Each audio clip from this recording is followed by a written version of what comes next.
Vasudeva Vasudeva.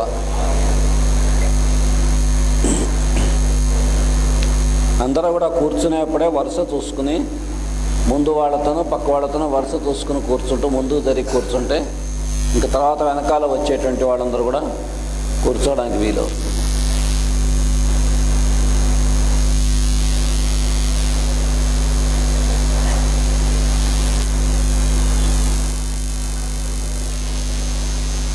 Master గారు,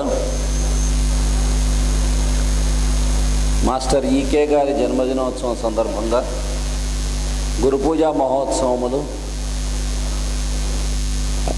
ప్రతి సంవత్సరంలాగే మళ్ళా ఈ సంవత్సరం కూడా జరుపుకుంటున్నాం.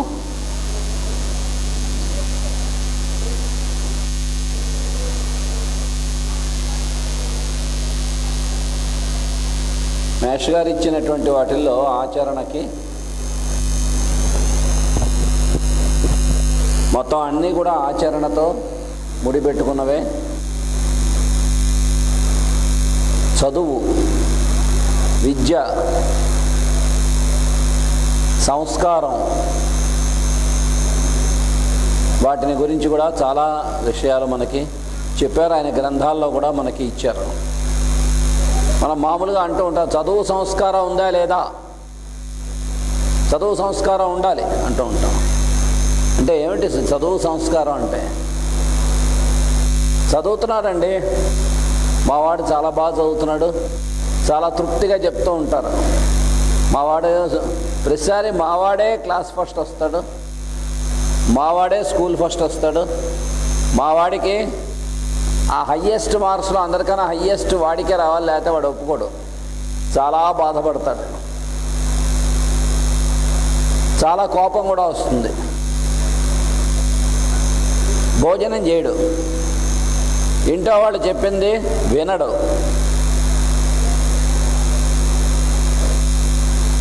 అనేటువంటి సకల కళ్యాణ గుణాల గురించి చాలా గర్వకారణంగా చెబుతూ ఉంటాం, తల్లిదండ్రులు చెబుతూ ఉంటారు.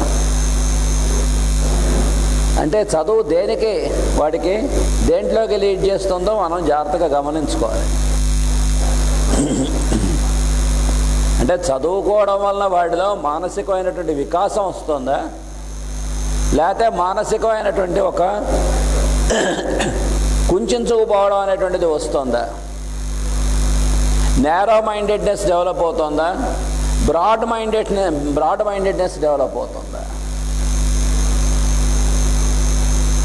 బ్రాడ్ అండర్స్టాండింగ్ అనేటువంటిది వస్తుందా, లేకపోతే స్పిరిట్ ఆఫ్ కాంపిటీషన్ అనేటువంటిది పెరుగుతుందా? అసలు మనవాడికే ఆ రకమైనటువంటిది స్కూల్ ఫస్ట్ మనవాడికే రావాలి అనేటువంటిది చిన్నపిల్లల దగ్గర నుంచి వాళ్ళలో విషబీజములుగా నాటుతూ ఉంటారు అన్నారు మాస్టర్ గారు. అసలు ఆ రకమైనటువంటిది వాళ్ళలో ఏర్పాటు చేయడం అనేటువంటిది negative way of educating the children అనేటువంటిది ఆయన ఆ విషయం చెప్పేదాకా చాలామందిలో ఇది ఒక అవలక్షణం అని తట్టదు. నార్మల్గా ఏమనుకుంటూ ఉంటారు, మా అబ్బాయి క్లాస్ ఫస్ట్ రావాలి, మా అబ్బాయి స్కూల్ ఫస్ట్ రావాలి, మా అబ్బాయి స్టేట్ ఫస్ట్ రావాలి. వాడికి ఆ school first, state first, class first వస్తే మిగతా వాళ్ళతో చెబుతూ ఏం చెబుతాం, మా అబ్బాయి కాబట్టి ఇంతలాగా వచ్చాయండి వాడికి మార్క్స్. ఒకవేళ రేపు పొద్దున పొరపాటున వాడికి 98, 99 బదులు వాడికి 89 వచ్చాయనుకోండి, లేదా 69 వచ్చాయి, ఏమంటే మీ అబ్బాయే కదా తక్కువ మార్కులు వచ్చాయేమని అడిగితే వాడు సమంగా చదవలేదండి వెధవ ఈ సంవత్సరం, ప్రతి సంవత్సరం పెట్టేటువంటి శ్రద్ధ వాడు పెట్టలేదు అనే తప్ప అప్పుడు కూడా వీడు మా అబ్బాయి అని అనం. వాడికి హయ్యెస్ట్ మార్క్స్ వస్తే మా అబ్బాయి కాబట్టి వచ్చాయన్నాడు, వాడు బాగా సాధిస్తే మా అబ్బాయి కాబట్టి సాధించాడు అన్నాడు. కానీ వాడు కనుక ఏదైనా తక్కువగా ఉన్నట్టయితే మా అబ్బాయి అనడు, అనం. అందుకే ఒక ఆయన ఒక కవి చెబుతూ చెప్పాడు, ఆడిన మాటను తప్పిన కొడుకును గాడిద కొడుకంచు తిట్టగా విని గాడిద అయ్యో వీడా నా కొడుకంచు అంటూ ఏడ్చెను కుందవరపు కవి చౌడప్ప. తండ్రి తిట్టాట కొడుకుని, ఎరా ఇలా చేస్తావా, ఇలాంటి పనులు చేస్తావా గాడిది కొడుక అన్నట్ట. ఎవడు కొడుకో మర్చిపోయాడు. మర్చిపోయి ఆవేశంలో గాడిద కొడుక అన్నాడు. కానీ తన కొడుకే కదా, ఆ గాడిద ఎవడికి వర్తిస్తుందో వాడు ఆలోచించలేదు. కానీ గాడిద విని ఏమందట, చాలా దుఃఖపడిందట. నా కొడుకు ఎప్పుడు ఇలా చేయలేదు, స్వామికి చాలా ఉత్సాహంగా చాలా విశ్వాసంగా సేవ చేస్తుంది, కానీ ఏనాడు వీడు చేసినట్టుగా చేయలేదు. ఇదేంటి ఇలాంటి వాడిని నా కొడుకుతో పోల్చాడు ఏంటో నా గాడిద ఏడిచిందట. గమ్మత్తుగా కవిగారు రాస్తారు. అదేదో వాడిలో సంస్కారం అనేటువంటి బీజాలు పడేలాగా చూడాలి. పిల్లల్లో సంస్కారం అనేటువంటి బీజాలు పడేలాగా చూడాలంటే తల్లిదండ్రుల్లోనూ ఉపాధ్యాయుల్లోనూ కూడా సంస్కారం అనేటువంటి ఒకటి ఉన్నాయనేటువంటిది ముందు తెలియాలి. అది తెలియకపోతే ఏమవుతుంది, వీళ్ళు ఏ రకంగా ఆలోచిస్తున్నారో, వీళ్ళ లైన్ ఆఫ్ థింకింగ్ ఏమిటో అదే కరెక్ట్ అనేటువంటి ఉద్దేశంలో ఉంటారు. కాబట్టి అదే రకమైనటువంటి బీజాలు వాళ్ళలో నాటుతారు. మా అబ్బాయి కూడా మిగతా వాళ్ళతో పాటు బాగా పాస్ అవ్వాలి, మంచి మార్కులు రావాలి అని అనుకోవాలి. కానీ మాస్టర్ గారి వాక్యాల్లో, మాస్టర్ గారు మనకి చెప్పినటువంటి దాంట్లో మావాడు కూడా బాగా చదువుకోవాలి, పైకి రావాలి, మిగతా వాళ్ళతో మంచి మార్గంలోకి రావాలి అని అనుకోవాలి. కానీ మావాడే స్కూల్ ఫస్ట్ రావాలి, మావాడే కాలేజీ ఫస్ట్ రావాలి, మిగతా ఎవడు రాకూడదు అనేటువంటి ఒక స్పిరిట్ ఆఫ్ కాంపిటీషన్ అనేటువంటిది వాడికి చిన్నపిల్లల నుంచి ఎల్కేజీయో యూకేజీయో ఏదో ఒకటి చదువుతున్నప్పుడు దాంతోపాటు నూరిపోసి వాడిలో ఆ విషబీజములు మనమే నాటుతున్నాం. కాబట్టి విషపూరితమైనటువంటి చెట్లుగా ఎందుకు రావు? ఎందుకంటే మనం నాటిన వాళ్ళం మనమే, మన చేతులతో. అచేత రెస్ట్లెస్గా వాడు చాలా ఇదైపోతూ ఉంటాడు. దాన్ని అడ్వాంటేజ్ తీసుకుని ఆ రకమైనటువంటి చదువునే విద్యగా అమ్ముతూ దాన్ని ఎన్కాష్ చేసుకుంటారు కొంతమంది. మీ వాడికి కంప్లీట్గా అన్నీ కూడా మేము జాగ్రత్తగా చదివిస్తాం, అలాగే స్టడీ అవర్స్ అవి పెడతాం, మీ వాడిని మా దాంట్లో చేర్చండి. చేర్చే వరకు తినేస్తారు. చేర్చిన తర్వాత కొన్ని వేలు లేదా కొన్ని లక్షలు కట్టమంటారు, ఫీజు డొనేషన్ అని కలిపి. కట్టిన తర్వాత ఏమంటారు, మీ వాడిని పొద్దున్న నుంచి సాయంత్రం వరకు ఇక్కడ ఉంచేయండి. పొద్దున 7 గంటలకి వెళ్తాడు, రాత్రి మళ్ళా 9, 9:30కు వస్తాడు. ఏమిటి ఎంతసేపు ఏం చేస్తున్నారంటే చదివిస్తున్నారు, పాఠాలు చెబుతున్నారు, చదివిస్తున్నారు, స్టడీ అవర్స్ పెట్టారు, ఇంకా చదివిస్తున్నారు. వాళ్ళలో తొందరగా బాగా పైకి రావడానికి ప్రతి ఆదివారం కూడా వాడికి పరీక్ష పెడుతున్నారు. దీన్ని వాళ్ళు ఎలా కలరింగ్ ఇస్తారు, ఫోకస్ ఈ పిల్లవాడి మీద చాలా శ్రద్ధ ఎక్కువ తీసుకుంటున్నట్టుగా వాళ్ళు ఫోకస్ చేస్తూ ఉంటారు. తల్లిదండ్రులు కూడా అదే రకంగా ఫీల్ అవుతూ, ఒకవేళ పొరపాటున ఎప్పుడైనా కనుక కాలేజీలో ఒక ఆదివారం కనుక వాళ్ళు టెస్ట్ పెట్టకపోతే వీడు వాళ్ళని దబాయిస్తూ ఉంటారు. ఏమంటే వాళ్ళు టెస్ట్ పెట్టలే, మా వాడు ఇంటి దగ్గర ఉండిపోయాడు. ఏం కొమ్మ మునిగింది, ఒక రోజు ఇంటి దగ్గర ఉండిపోతే పిల్లవాడో వాళ్ళకి ఇప్పుడున్నటువంటి ఈ చదువులు అనేటువంటి రుద్దేసి మైండ్కి వాళ్ళ మనస్సు పాడైపోయి, వాళ్ళ ఆరోగ్యం పాడైపోయి, వాళ్ళు చదువుకోవడానికి లేకపోతే ఊపిరి పీల్చుకోవడానికి వీలు లేక, ఎందుకంటే ఇవాళ హోంవర్క్ ఇవాళ పూర్తి చేయకపోతే రేపు ఇంతకన్నా డబల్ పేరుకుపోతుంది. ఆ భయంతో చచ్చి చెడి వాళ్ళు కింద మీద పడి రాత్రి మేలుకునైనా సరే ఆ హోంవర్క్ పూర్తి చేసి రాత్రి 12 1 గంట వరకు ఆ హోంవర్క్ పూర్తి చేస్తారు. మర్నాడు పొద్దున మళ్ళీ 7 గంటలకో 7:30కో స్కూల్కో కాలేజీకో వెళ్ళాలంటే పొద్దున 5 గంటలకి లేవాలి. ఏమవుతుందో తెలియకుండా వాళ్ళలో ఆ ఏజ్లో వాళ్ళు నిద్రపోవాల్సినటువంటిది ఒక 7 గంటలో 8 గంటలో కనీసం నిద్రపోవాల్సినటువంటి పిల్లలకి తెలియకుండానే మనకి తెలియకుండా మనం ఏం చేస్తున్నాం, వాళ్ళు 4 గంటలు నిద్రపోయేలాగా చేస్తున్నాం. రాను కొన్ని నెలలు అయ్యేసరికి మనం ఊహించినటువంటి అనారోగ్యములు మానసికముగాను శారీరకముగాను వాళ్ళలో ప్రారంభమవుతాయి. కాలేజీ వాళ్ళు ఏం చెబుతారు, స్కూల్ వాళ్ళు వీళ్ళకి వారం పరీక్షలు ఎందుకు పెడుతున్నారండి అంటే అసలు పరీక్షల్లో టెన్షన్ లేకుండా ఉండడానికండి అని చెబుతూ ఉంటారు. కానీ వారం పెట్టే పరీక్షల్లో వీడు పడే టెన్షన్ చూస్తే అంతకన్నా నరకం ఇంకోటి ఉండదు. కాలేజీ వాళ్ళు చెప్పరు, ఇవి మీకు మెయిన్ పరీక్షల్లో కలవర్రా, మీకు టెన్షన్ తగ్గడం కోసం పెడుతున్నా అన్న ఒక ముక్క కనుక పిల్లలకి చెబితే కొంత మెంటల్ పీస్ ఉంటుంది. కానీ ఈ పిల్లలు ఏమనుకుంటూ ఉంటారు, ఇవన్నీ పాస్ అయితే తప్ప ఒరిజినల్గా పెద్ద పరీక్షల్లో మార్కులు రావు అని చెప్తా. దీంట్లో ఎలా అయినా సరే చచ్చి చేడి నానా తంటాలు పడి ప్రతి వారం కూడా ఒంటో బాగుండకపోయినా సరే వాళ్ళు కాలేజీ నుంచి ఫోన్ చేస్తారు కాబట్టి వాళ్ళు వెళ్ళిపోతూ ఉండాలి. వీళ్ళ మీద ఎక్కువ శ్రద్ధ తీసుకుంటున్నట్టుగా ఒక రోజు రాకపోయినా 2 రోజులు రాకపోయినా కాలేజీ నుంచో స్కూల్ నుంచో ఫోన్ వచ్చి మేము వాడిని పంపించలేదు, లేదండి జ్వరంగా ఉంది, వాడు 102 జ్వరంగా ఉంది అని చేత రాలేదు. జ్వరం ఉంటే ఏదో ఒక మాత్ర వేసి పంపించండి, పంపించడానికి కాలేజ్ ఎగ్గొడతారా స్కూల్ ఎగ్గొడతారా జ్వరంగా ఉంటే అన్నటువంటి పరిస్థితికి కూడా వస్తున్నాయి. అంత హారిబుల్గా వాళ్ళు ఎందుకు చేస్తున్నారు అంటే చేయడానికి స్కోప్ తల్లిదండ్రులుగా మనం ఇస్తున్నాం కాబట్టి, అదే కారణం, ఇంకోటి లేదు. ఏ ఒక్క తల్లి కానీ ఒక తండ్రి కానీ అక్కడ చేర్చిన 10 మంది కానీ చేరి మా దగ్గర ఇన్ని లక్షల రూపాయలు నువ్వు ఫీజు తీసుకుంటున్నావే, మా పిల్లల ఆరోగ్యం ఇలా పాడైపోతుంది, వాళ్ళకేం పరీక్షలు రావటం లేదే, సబ్జెక్ట్ రావటం లేదే, వాళ్ళ మీద మీరు శ్రద్ధ తీసుకోవాల్సింది పోయి ఎక్కువ ఇంటెలిజెంట్గా ఉన్నటువంటి వాళ్ళని ఒక గ్రూప్గా తయారు చేసి వాళ్ళ మీద మాత్రమే మీరు శ్రద్ధ వహిస్తున్నారే, మా వాళ్ళు కూడా అంత ఫీజు కట్టారు, మరి వీళ్ళ మీద మీరు శ్రద్ధ తీసుకోక్కర్లేదా అనేటువంటిది కనీసం ఒక గ్రూప్ ఆఫ్ పేరెంట్స్ ఎప్పుడైనా అడిగారా? అడగరు. ఎందుకంటే అడిగితే వాళ్ళ అబ్బాయిని ఎక్కడ బ్లాక్ లిస్ట్లో వేస్తారో అని ఒక నపుంసకత్వం అనేటువంటిది వీళ్ళ మనస్సులో ఉంటుంది. ఇన్ని లక్షలు కడుతున్నాం, అన్ని లక్షలు కట్టకపోతే వాడికి చదువు రాదా? మనం ఆ మాత్రం సబ్జెక్టు మనం ఇంట్లో చెప్పలేమా? లేదా మనకి తెలిసినటువంటి టీచర్స్ దగ్గరికి ప్రైవేట్కి పంపిస్తే వాళ్ళు చెప్పలేరా? మామూలుగా ఉన్నటువంటి స్కూల్స్కి పంపిస్తే వాళ్ళు అక్కడ కొంచెం శ్రద్ధ తీసుకుని చెప్పలేరా? మంచి స్కూల్స్ కూడా ఉన్నాయి. కానీ మన ఉద్దేశం ఏంటంటే వాటిల్లో చేర్చి ఆ రకంగా ఉండి మొత్తం 7 రోజులు కూడా వాళ్ళు అలా రుద్దుతూ ఉంటే వీళ్ళు దాంట్లో హయ్యెస్ట్ ర్యాంకుకి వస్తే, వీళ్ళలో లో ఇంటెలిజెన్స్ ఉన్న పిల్లలు ఉంటారు పాపం, వాళ్ళకి అండర్స్టాండింగ్ తక్కువ ఉంటుంది, సబ్జెక్టు తొందరగా గ్రాస్ప్ చేయలేరు.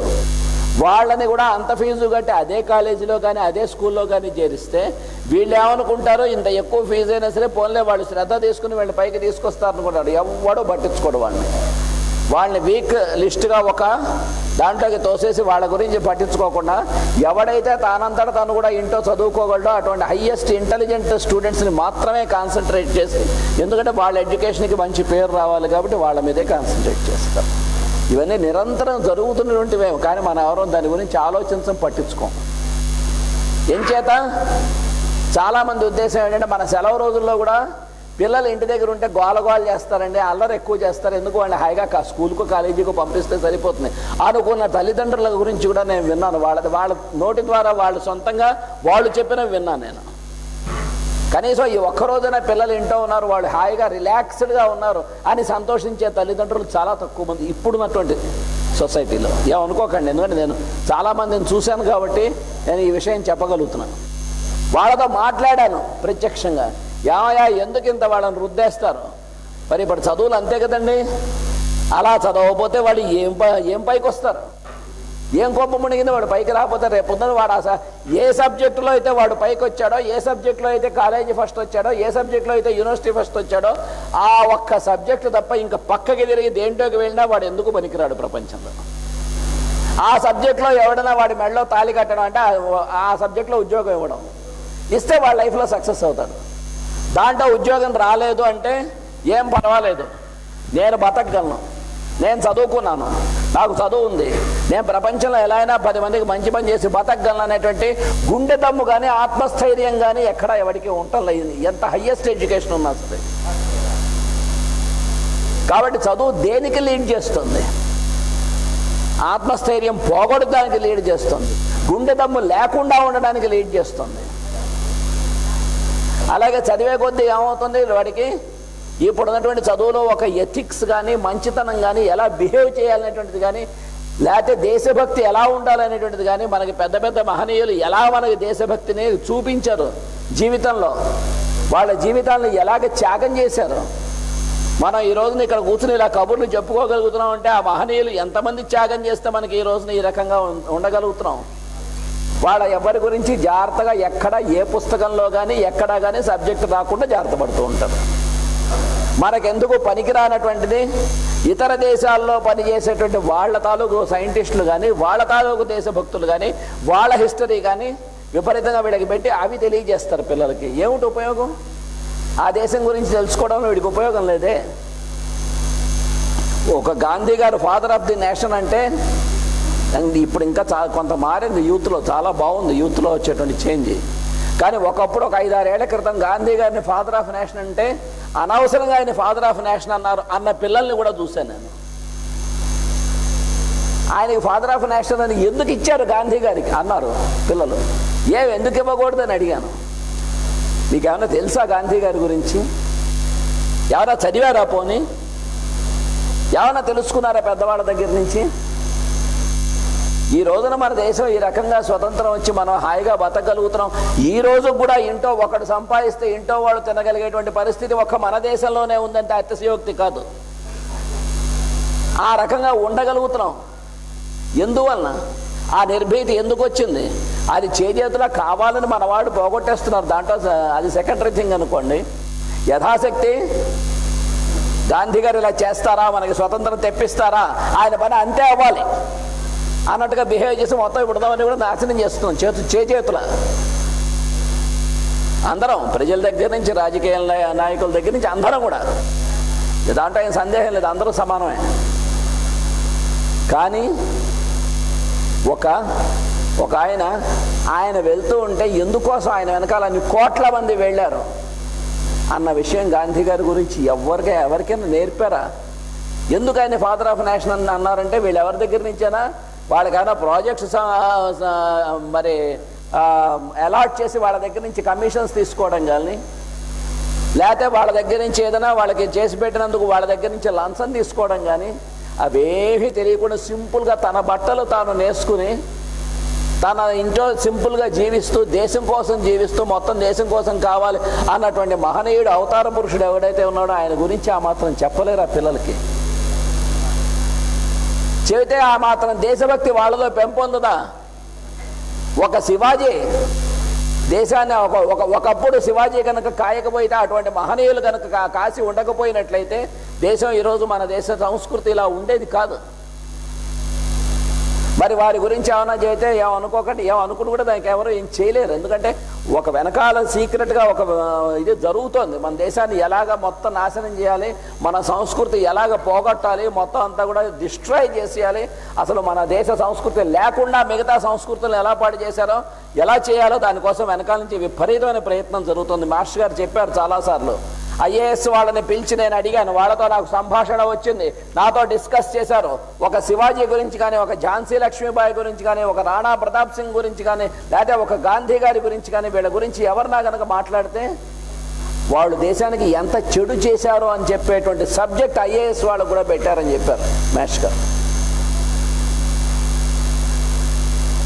మరి ఇటువంటి దాంట్లో అటువంటి చదువు నేర్పుతోందా, విద్య నేర్పుతోందా, సంస్కారం నేర్పుతోందా? మరి చదువు సంస్కారం అంటే అటువంటి సంస్కారం కనుక పిల్లల్లో లేకపోతే ఏమైపోతారు వాళ్ళు? ఆ జనరేషన్ మొత్తం ఏమైపోతుంది? ఎటువైపు వెళ్ళాలో ఎవరికీ అర్థం కాదు. ఇంత చదువుకున్నామే ఏం చేయాలి? ఏం చేయాలో అర్థం కాక ఎవడన్నా వచ్చి ఎవడన్నా నినాదాలు చేయమంటే వాడు వెనకాల వెళ్ళి నినాదాలు చేసుకుని జీవితం పాడు చేసుకుంటున్నారు. ప్రాక్టికల్గా ఏం చేయాలో వాడికి ఏమీ తెలియదు. ఇంత మొత్తం అన్ని పుస్తకాలు వీపున మోసుకుని వెళ్ళి అది చదువుకుంటే రేపు పొద్దున వీడికి జీవితంలో ఎంతవరకు పనికి వస్తుంది తెలీదు. వస్తుంది, ఆ రోజులు కూడా రాబోతున్నాయి. మాస్టర్ గారే చెప్పారు, ఎప్పుడు 45 ఏళ్ళు 50 ఏళ్ల క్రితం చెప్పారు, మాకు ఈ చదువులు అక్కర్లేదు అని స్టూడెంట్సే తీసి పారేస్తారు. మాకు ఈ యూనివర్సిటీ చదువులు అక్కర్లేదు, మాకు ఈ పుస్తకాలు అక్కర్లేదు, మాకు ఈ సబ్జెక్ట్స్ అక్కర్లేదు, ఇవి జీవితంలో ఎందుకు ఉపయోగపడవు అని వాళ్ళే తీసి అవతల పారేస్తారు. ఈ పెద్ద పెద్ద మహా యూనివర్సిటీలన్నీ కూడా ఇదివరకు ఒకప్పుడు ఉండేటువంటి యూనివర్సిటీలు ఎలాగైతే అయిపోయాయో, ఇక్కడ ఇగో ఈ బిల్డింగ్స్ చూసి ఇక్కడ బలానా యూనివర్సిటీ ఉండేది, ఇక్కడ బలానా యూనివర్సిటీ ఉండేది, ఇలా చదువుకునేవాళ్ళు అని చెప్పుకుంటారు. అటువంటి వచ్చింది. అసలు ఎవడు కూడా యూనివర్సిటీలో చేరని చెప్పారు మాస్టర్ గారు. రాబోతున్నాయి అలాంటి రోజులు కూడా. ఆయన చెప్పిన ప్రతిదీ ఏ ఫీల్డ్లో చెప్పినా కూడా అలాగే సత్యం. కాబట్టి ఎడ్యుకేషన్ ఫీల్డ్లో చదువు అనేటువంటిది ఏ రకంగా ఉంది. అందుకే సింపుల్గా చెప్పారు మాస్టర్ గారు, చాలా సింపుల్గా చెప్పారు. చదువులన్నీ విద్యలు కావు, చదువుల పారం తెలియండి, విద్యల సారం తెలియండి. మీరేవైతే చదువులు అనుకుంటున్నారో అవన్నీ విద్యలు కానే కావు అన్నారు. అవి చదువులే. లిటరసీ మాస్టర్ గారు వర్డ్స్లో చెప్పాలంటే literacy, much literacy is being sold in the name of false education అని చెప్పారు మాస్టర్ గారు. మీకేదో చదువు నేర్పుతున్నాం, మీకేదో సంస్కారం నేర్పుతున్నాం, మీకేదో బతకడం నేర్పుతున్నాం అనేటువంటి ఒక అబద్ధపు యాంగిల్స్లోంచి ఫోకస్ చేస్తూ ఏమిటి నేర్పుతున్నారు మీకు? ఓ పిల్లవాడిని చదివించుకోవాలన్నా, ఇంట్లో ఎవరికైనా అనారోగ్యంగా ఉంటే వాడిని హాస్పిటల్లో చేర్చి వైద్యం చేయించుకోవాలన్నా, ఏదైనా కాస్త వెనకాల మిగుల్చుకున్నవన్నీ క్షౌరం అయిపోవడమే కదా. ఏమైంది వీడికి? ఏమైందంటే వాడికి ఏదో ఒంటో బాగోలేదు, అంతకుముందంతా ఆరోగ్యం బాగానే ఉంది, సడన్గా వాడికి 104 జ్వరం వచ్చింది. తీసుకెళ్లారు హాస్పిటల్కి. వీడు చెబుతూనే ఉంటాడు, నాకు ఇంతకుముందే అనారోగ్యం లేదండి, ఇవాడే 104 వచ్చింది అంటే అవన్నీ పనికిరావు, మేమే టెస్టులు చేయాలో అవన్నీ చేసిన తర్వాత కానీ నీ సంగతి, నీ జబ్బే ఉంటో తెలియాలి. అప్పటికని వాడు రోగం కుదరదు.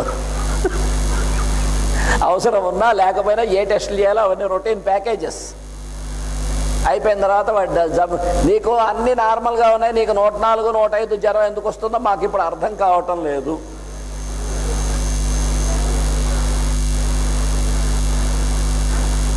అలాగే ఏమైపోతుంది? ఎక్కడికి వెళ్తున్నారు? ఈ ఖర్చుల్ని మామూలుగా సామాన్యంగా భరించాలంటే ఇంకా ప్లానింగ్ ఏం చేసుకుంటారు?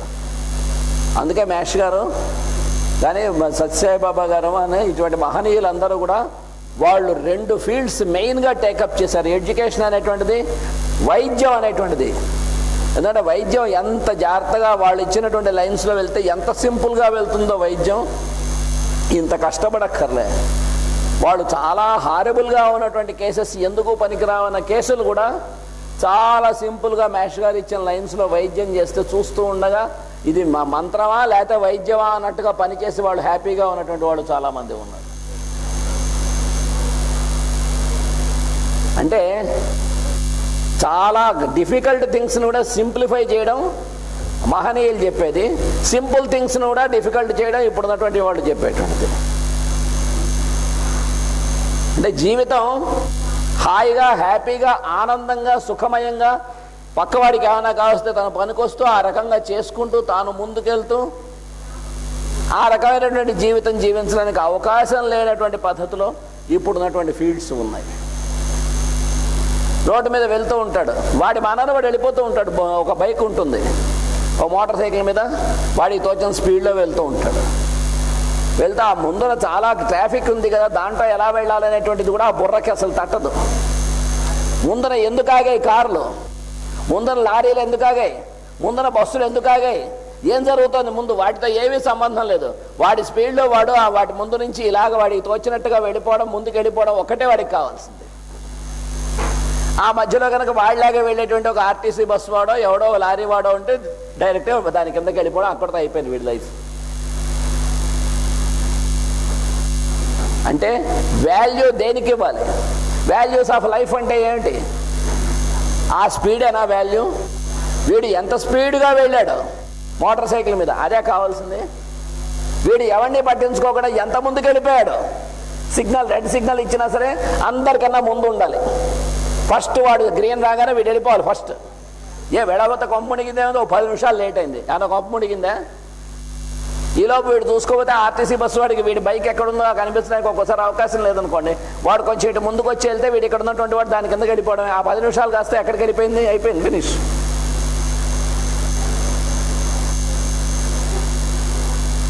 నా మానాన్ని నేను వెళ్తాను, ఎవరైనా పిలిచి ఏమయ్యా అలా వెళ్తామంటే, కారు ఇక్కడ ఉంది కదా, ఇలా తిరుగుతున్నా కదా, సిగ్నల్ ఇచ్చా కదా, ఇలా వచ్చి ఇలా తిరుగుతామేంటి, సిగ్నల్ దగ్గర ఆపుతూ ఉంటాం. మనం అటు రైట్కి తిరగడానికి వెళ్ళాలి, అటు సిగ్నల్ ఇచ్చాం, ఈలోపు సిగ్నల్ పడంగానే ఇలా వచ్చి ఇటు తిరుగుతాడు యూ షేప్లో. ఏమయ్యా అలా తిరుగుతావు, బుద్ధి లేదా అంటే, ఏటో అలా మాట్లాడుతావు, చదువుకున్నవాడు ఏంటి, నీకు ఎంత చోటు అటు వెళ్ళొచ్చుగా అంటాడు. మనం సిగ్నల్ ఇచ్చాడు కదా, గ్రీన్ వచ్చింది కదా, ఇలా ముందుకెళ్తూ ఉంటే ఈలోపు ఇటు వెళ్తాడు.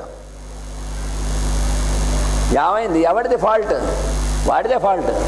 కానీ ఒప్పుకో, నాది తప్పు, నేను తప్పు చేసా, పొరపాటు చేశాను ఒప్పుకునేటువంటి మంచితనం వాడి దగ్గర రావటం లేదు. అటువంటి సంస్కారం నేను చేసేది పొరపాటు అని చెప్పి అనుకునేటువంటి సంస్కారం వాడి దగ్గర రావటం లేదు. వాడు ఏ టెక్ చదువుకున్నా అంతే, బీటెక్ చదువుకున్నా ఎంటెక్ చదువుకున్నా ఆ టెక్ పోదు అంతే. దానివల్ల ఎవరికి నష్టం? ఎన్ని యాక్సిడెంట్స్ అవుతున్నాయి, ఎంతమంది పోతున్నారు, లైఫ్ ఎంతమందికి డేంజర్ అవుతుంది. కామన్ సెన్స్ పనిచేయదు. ఎంచేత పనిచేయడం అంటే వాడు చదువుకున్నటువంటి చదువులో దీనికి కావాల్సినటువంటి సంస్కారాన్ని ఇచ్చేటువంటి చదువు లేదు. అవతల వాడు చాలా సఫర్ అవుతున్నాడు, పక్కన ఉన్నటువంటి స్టూడెంట్స్ చాలా సఫర్ అవుతున్నారు, మన వలన వాళ్ళు చాలా దెబ్బతినేస్తున్నారు. కొత్తగా కాలేజీలో జాయిన్ అయ్యాం, మన అవతల వాడు ర్యాగింగ్ చేస్తున్నాడు, వాడు ఇష్టం వచ్చినట్టు ర్యాగింగ్ చేస్తాడు. క్రూర మృగాల కన్నా ఘోర మృగాలు కూడా అంతలా ఉండవు, అలా ర్యాగింగ్ చేస్తూ ఉంటారు కొన్ని చోట్ల. ఆ ర్యాగింగ్ వల్ల మనసు పాడైపోయి పిచ్చివాళ్ళు అయిపోయిన వాడు ఉన్నారు, ట్రీట్మెంట్కి వచ్చిన వాడు. అంతకుముందు శుభ్రంగా ఉన్నటువంటి సెన్సిటివ్ పిల్లలు కూడా ఈ ర్యాగింగ్తో వీడు బాధపడి, వీళ్ళు ర్యాగింగ్ ఏదైతే ఉన్నదో ఆ ర్యాగింగ్తో వీళ్ళు ఒకప్పుడు బాధపడి మళ్ళా వీళ్ళ నెక్స్ట్ బ్యాచ్ వచ్చేసరికి వీళ్ళు వాళ్ళని అదే రకంగా ర్యాగింగ్ చేస్తారు. వీళ్ళ ముందు సంవత్సరం ర్యాగింగ్ అవతల వాడు చేసినప్పుడు ఎంత బాధపడ్డాడో వీడికి అప్పుడు గుర్తురాదా? అందుకే ఒకసారి ఒక సినిమా కూడా వచ్చింది, అత్త ఒక ఇంటి కోడలే అని. అత్తగారు కూడా కోడలు నానా బాధలు పెడితే గుర్తుపెట్టుకోమన్నారు, ఆవిడ కూడా ఒక ఇంటికి కోడలేట. అలాగా వీడు ర్యాగింగ్ చేస్తూ ఉంటే, ర్యాగింగ్ చేయడం అనేటువంటి అది ఒక సంస్కారమా? దాంట్లో ఉన్నటువంటి హ్యాపీనెస్ ఏమిటి వీడికి? అది హ్యాపీనెస్ కాదు, అది రాంగ్. చాలా వరస్ట్ సైడ్ వెళ్తున్నాం అనేటువంటి వాడికి టీచ్ చేసేటువంటిది ఎక్కడైనా ఉన్నదా? ఏ ఇన్స్టిట్యూషన్ కానీ, ఏ స్కూల్ కానీ, ఏ కాలేజీ కానీ, ఏ లెక్చరర్ కానీ, ఏ యూనివర్సిటీ కానీ ఎక్కడైనా ఉన్నదా? రూల్స్ పెట్టారు. ఎవడన్నా కనుక మేము ర్యాగింగ్ చేశారని తెలిస్తే ఇన్ఫార్మ్ చేయండి, వాళ్ళని అరెస్ట్ చేస్తాం. ఆ ఇన్ఫార్మ్ చేసేదాకా రాదే అసలు.